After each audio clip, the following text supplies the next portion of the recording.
আসসালামু আলাইকুম। বিভক্তির সঙ্গে প্রিপজিশনের মিল, এই প্রসঙ্গে তৃতীয়া বিভক্তি দ্বারা দিয়া কর্তৃকের সঙ্গে প্রিপজিশনের যে মিল সেটা নিয়ে আলোচনা এবং উদাহরণ দেখানোর চেষ্টা করছে। ওকে, তৃতীয়া বিভক্তি। তৃতীয়া বিভক্তি তৃতীয়া বিভক্তিতে আমরা পাই হলো দ্বারা দিয়া কর্তৃক। ওকে, দ্বারা দিয়া কর্তৃক।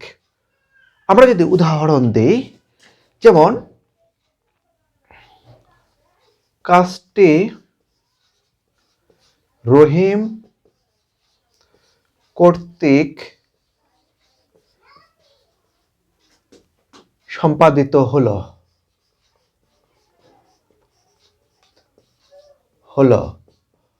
কাজটি রহিম কর্তৃক সম্পাদিত হলো। কিংবা উদাহরণ যদি আরেকটা দিয়ে থাকি যে আমরা কলম দিয়া লিখি, অথবা আরেকটা হতে পারে এরকম একটা উদাহরণ দিই যে আমরা কালি দিয়া লিখি। ওকে ডিয়ার ভিউয়ার্স, তাহলে এগুলোর ট্রান্সলেশন কি করব? তো বলে রাখি, এই দ্বারা দিয়া কর্তৃকের ক্ষেত্রে এই যে তৃতীয়া বিভক্তি, এর সঙ্গে ইংরেজির মিল রয়েছে। কি? ইংরেজির প্রিপজিশনের যে মিল, সেটা সাধারণত যদি ব্যক্তি দ্বারা বোঝায় তাহলে আমরা ব্যবহার করি বাই। যদি কোনো যন্ত্র বা ইনস্ট্রুমেন্ট দ্বারা বোঝায় তাহলে ব্যবহার করতে হয় উইথ, যন্ত্র দ্বারা। ওকে, যন্ত্র দ্বারা, যদি আমরা কোনো যন্ত্র দ্বারা ব্যবহার করি। কিংবা যদি কোনো তরল পদার্থ দ্বারা বোঝায় তাহলে ইন ব্যবহার করতে হবে। তরল পদার্থ যেমন কালি, পানি। ওকে, সাধারণত এই যে প্রিপজিশনের সঙ্গে বিভক্তির মিল। তাহলে কাজটি রহিম কর্তৃক, মানে রহিম কর্তৃক হোক, রহিমের দ্বারা হোক, এটা হলো ব্যক্তি। কলম দিয়ে লিখি, কলম একটি যন্ত্র, এটি অব্যক্তিবাচক অর্থাৎ কোনো যন্ত্র। কালি দিয়ে লিখি, এটি হলো একটি তরল পদার্থ। তাহলে আমরা ট্রান্সলেশন যদি আমরা করার চেষ্টা করি, তাহলে কাজটি দ্য ওয়ার্ক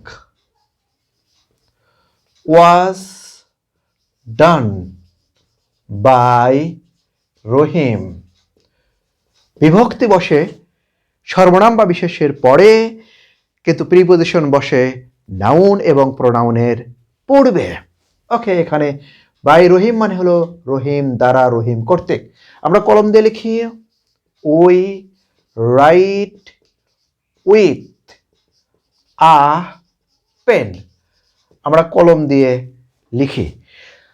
তো কোনো কমন নাউন ব্যবহার করলে তার আগে অবশ্যই আর্টিকেল ব্যবহার করতে হয়। যদি কমন নাউন সিঙ্গুলার নাম্বার থাকে, এটা আমরা অবশ্যই মনে রাখবো। তাহলে উইথ ব্যবহার করা হলো, উইথ আ পেন, কলম দিয়া, কলম দ্বারা। ওকে, এরপর আমরা কালি দিয়া লিখি, উই রাইট ইন ইঙ্ক। আমরা কালি দিয়া লিখি, ইন ইঙ্ক অর্থাৎ কালি দিয়া। বিভক্তি বসে সর্বনাম বিশেষের পরে কিংবা সাথে, শেষে, সাথে। আর প্রিপজিশন বসে নাউন কিংবা প্রোনাউনের পূর্বে। তো তৃতীয়া বিভক্তি দ্বারা দিয়া কর্তৃক, যার সঙ্গে প্রিপজিশন বাই, উইথ, ইনের যে মিল, ব্যক্তি দ্বারা বাই, কোনো যন্ত্র ইনস্ট্রুমেন্ট দ্বারা উইথ, তরল পদার্থের দ্বারা বা বায়বীয় পদার্থের দ্বারা যদি হয় তাহলে হবে হলো ইন, তরল কিংবা বায়বীয়। ওকে, আশা করি বুঝতে পেরেছি। Please subscribe my channel and follow my Facebook page. Thank you.